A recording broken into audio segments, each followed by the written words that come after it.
Hello everyone, কেমন আছেন সবাই? ভালো নিশ্চয়ই। হ্যাঁ, আমরাও ভালো আছি। তো আজকে আমি রাতে বানিয়েছিলাম খিচুড়ি। খিচুড়ি বানাচ্ছি মানে আজকে নয় যে বৃষ্টি হচ্ছে বা ঠান্ডা, গরম কিন্তু আছে আজকে।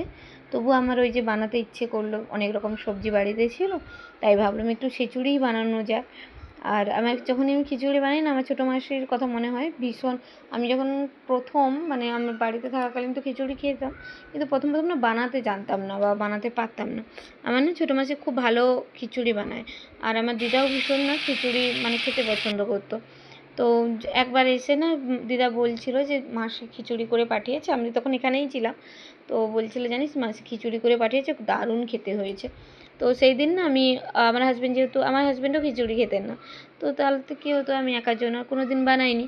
তো একদিন মাসিকে ফোন করে জিজ্ঞাসা করলাম যে কী কী দিয়েছিল, এত ভালো টেস্ট হয়েছে।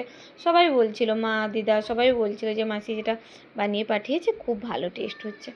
তো সেই জন্য আমি সেই প্রথম আমি মাসিকে ফোন করে জিজ্ঞাসা করছিলাম যে কেমনভাবে, আর একটার পর একটা মাসি কিন্তু বলে দিয়েছিল যে কেমনভাবে কী করতে হবে। সেভাবে আমি রান্নাটা করছি আর কি, মানে খিচুড়িটা বানাচ্ছি। তো বানানোর পরে কিন্তু আমি ওকে খাইয়েছিলাম, আমার হাজব্যান্ডকে। তো তখন থেকে ও খায়, নইলে কিন্তু আগে খেত না বলে আমি বানাতাম না।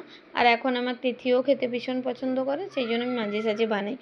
আর খিচুড়ি বানালে আমি কিন্তু একটু নিরামিষভাবেই বানাই, আজকে একটু পেঁয়াজ রসুন দিয়ে বানাচ্ছি আর কি। রান্নাটা তাড়াতাড়ি হয়ে গেলে আমার আরও কাজ আছে, সেই জন্য আমি প্রথমে রান্নাটা কমপ্লিট করে নেব আর বাবুকে খাইয়ে নেব।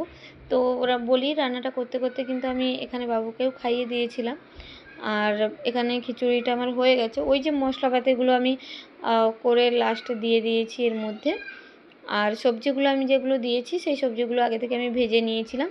চাল ডালটা প্রথমে বসিয়ে দিয়েছি, অর্ধেক সিদ্ধ হয়ে যেতে তারপরে সবজিগুলো দিয়ে তারপরে এই মশলাটা তৈরি করেছিলাম। এতে পেঁয়াজ রসুন আদা টমেটো এগুলোই ছিল বেটে, ওই যে মশলাটা রেডি করা ছিল ওটা ওর মধ্যে দিয়ে দিয়েছি।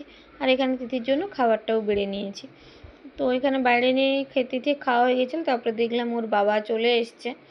আর আমি এখানে রান্নাঘরটাও পরিষ্কার করে নিয়েছি, নইলে সকালবেলা রান্না করতে ভীষণ অসুবিধা হয়।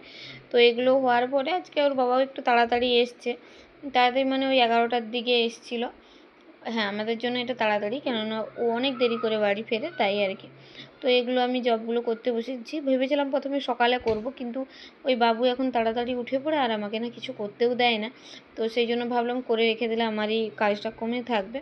আর এই জবগুলো একটা খারাপ হলে না ওরা ফেরত পাঠিয়ে দেবে, তাই আর কি। তো এইগুলো করতে করতে মোটামুটি না প্রায় আমার 2টো বেজে গিয়েছিল। তো আজকের ভিডিওটা এই এতটা পর্যন্তই থাক, পরে আবার একটা নতুন ভিডিও নিয়ে আসবো। Bye bye.